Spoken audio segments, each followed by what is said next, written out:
बिस्मिल्लाहिर्रहमानिर्रहीम। अस्सलामुअलैकुम। कैसी है मेरी यूट्यूब फैमिली? आई होप कि आप सब खैरियत से होंगे, खुश होंगे, मज़े में होंगे। आज मैं आपके साथ बहुत ही मज़ेदार सी मीठी टिकिया की रेसिपी शेयर करूंगी, जो कि ज़्यादातर लोग इसको रजब के महीने में बनाते हैं। आप इसको आम दिनों में भी बना सकते हैं। तो ये टिकिया कैसे बनती है और इसकी परफेक्ट रेसिपी क्या है? अक्सर लोगों से ये सख्त बनती है और कुछ लोगों से ये बिखर जाती है, यानी सही नहीं बनती। तो आज इस वीडियो में आपसे बिल्कुल परफेक्ट मेजरमेंट के साथ टिकियों की रेसिपी शेयर करूंगी। तो वीडियो को एंड तक देखिएगा, बने रहिएगा। तो चलिए फिर देर किस बात की, टाइम को ज़ाया ना करते हुए वीडियो स्टार्ट करते हैं। तो टिकिया बनाने के लिए मैंने सबसे पहले एक पतीली ले ली है और उसके अंदर मैंने 400 ग्राम चीनी ऐड की है। ठीक है, ये 200 ग्राम का एक कप है, तो मैंने 400 ग्राम चीनी ऐड की है। और इसके अंदर मैं अब हाफ़ कप के बराबर पानी ऐड कर दूंगी, यानी कि 150 मिलीलीटर पानी ऐड कर दूंगी। इसी पानी के अंदर ये चीनी मेल्ट होगी। ठीक है, अब मैं इसका फ्लेम ऑन करूंगी। इससे पहले फ्लेम ऑन नहीं करना, वरना क्या होगा कि चीनी नीचे लग जाएगी। पानी डालने के बाद ही फ्लेम ऑन करना है और मीडियम टू लो फ्लेम पर आप इस तरह से स्पैचुला को हिलाते जाएंगे तो चीनी मेल्ट हो जाएगी। ठीक है, और इसके बाद अब मैंने ले ली थी 5 से 6 अदद छोटी इलायची। उसको मैंने पीस के और इसमें ऐड कर दिया है। तो शीरे में जब ये इलायची का पाउडर जाता है तो बहुत ही अच्छी खुशबू आती है, आप इस टाइम पे ज़रूर डालिएगा। तो यहाँ पर चीनी ये देखें इस तरह से मेल्ट हो चुकी है और बिल्कुल भी एक तार भी नहीं बनाना, बस सिर्फ मेल्ट करना है और फ्लेम ऑफ कर देना है। और अब इसको ठंडा करने के लिए रखेंगे। तो चीनी जब तक ठंडी होती है हम यहाँ पर ले लेते हैं मैदा। तो यहाँ मैंने लिया है 750 ग्राम मैदा। और अब इसमें ऐड करेंगे 1/3 कप सूजी। सूजी डालने से टिकिया बहुत ज़्यादा खस्ता बनती है, बहुत अच्छी बनती है अंदर से और ऊपर से कुरकुरी सी बनती है, यानी खाने में बहुत ही ज़्यादा क्रंच आता है, क्रंची क्रंची टिकिया बनती है। और इसके बाद अब मैंने ऐड कर दिए हैं सफ़ेद तेल, ये 5 टेबलस्पून के बराबर है। और इसके साथ ही मैंने 5 टेबलस्पून ही खोपरा लिया है, पिसा हुआ खोपरा लिया है मैंने। और अब तमाम अज्जा को मिक्स कर लेना है चम्मच की मदद से। और इसके बाद अब हम ऐड कर देंगे 125 ml या 125 ग्राम घी और इसको भी हम मिक्स कर लेंगे आटे में अच्छी तरह से। तो यहाँ देख सकते हैं आटा और घी अच्छी तरह से मिक्स हो चुका है, ज़रा सी भी गुठलियाँ नहीं बनी है। और अब इस टाइम पर हम यहाँ देखें शीरा ठंडा हो चुका है। शीरा बिल्कुल नीम गर्म होना चाहिए, ना ज़्यादा गर्म और ना ज़्यादा ठंडा, बिल्कुल नीम गर्म शीरा होना चाहिए। तो हम आटे में ऐड करेंगे और इसको चम्मच की मदद से मिक्स करते जाएंगे।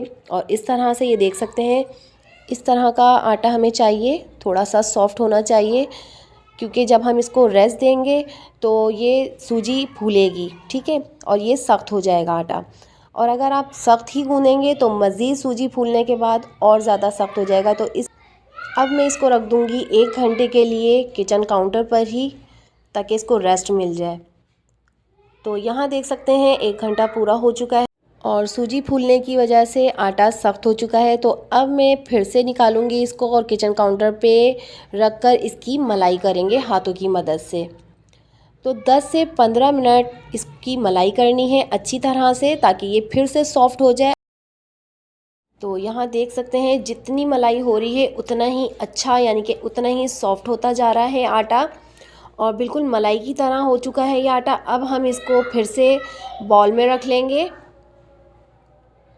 और ये देख सकते हैं इसकी कंसिस्टेंसी इस तरह से सॉफ्ट हो चुका है। और अब इसका एक पेड़ा निकालेंगे और अब हाथों की मदद से इसको प्रेस कर लेंगे और बेलन से हम इसको बेल लेंगे। और यहाँ देखें बिल चुका है और मैंने कटर की मदद से इसको राउंड शेप में काट लिया है। और जो एक्स्ट्रा पार्ट है वो हम हटा लेंगे, उसकी फिर से हम टिकिया बना लेंगे बेल कर। अब मैं आपको इसकी थिकनेस चेक कराती हूँ। ज़्यादा मोटा नहीं बेलना हमें, थोड़ा सा ये देखें इतना पतला और इतना मोटा बेलना है, क्योंकि अगर ज़्यादा मोटा बेलेंगे तो क्या होगा, टिकिया अंदर से कच्ची रह जाएगी और मज़े की भी नहीं लगेगी। तो यहाँ ऑयल गर्म करने के लिए मैंने रख दिया था, क्योंकि टिकिया सारी बन चुकी थी। और अब मैंने एक बॉल डाला है आटे का ही, ताकि पता चल सके कि तेल कितना गर्म हो गया है। तो यहाँ तेल अच्छी तरह से गर्म हो चुका है, जितना हमें चाहिए। अब हम इस तरह से एक एक करके टिकिया डालते जाएंगे और टिकिया ऊपर आती जाएगी। ये देख सकते हैं आप। और बिल्कुल मीडियम टू लो फ्लेम पर पकाना है ताकि ये अंदर तक सिक जाए। अब हम इसकी साइड चेंज कर देंगे। तो ये देख सकते हैं एक एक करके हम टर्न कर देंगे इसको और इसका बहुत ही अच्छा सा कलर आ जाएगा। 8 से 10 मिनट लगेंगे और ये टिकिया बनकर रेडी हो जाएगी। तो अब ये देखें कलर जैसे ही इसका अच्छा सा आता है तो हम इसको प्लेट में निकाल लेंगे। तो यहाँ पर टिकिया बनकर रेडी हो चुकी है। ये देख सकते हैं कितना प्यारा सा कलर आया है। अब मैं छन्ने की मदद लूँगी ताकि इसका जो एक्स्ट्रा ऑयल है वो निकल जाए।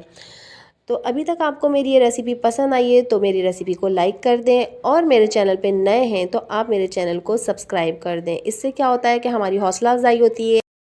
तो यहाँ पर मैंने सारी टिक्कियों को निकाल लिया है और अब मैं आपको डिश आउट करके दिखाती हूँ। ये देखें कितना प्यारा सा कलर लग रहा है, बहुत ही अच्छी खुशबू आ रही है। तो यहाँ पर मैंने सारी टिक्कियाँ बना ली हैं और डिश आउट कर दिया है। अब मैं इसको तोड़ के दिखाती हूँ कि अंदर से कितनी सॉफ्ट और खस्ता बनी है और ऊपर से इतनी ही क्रंची है।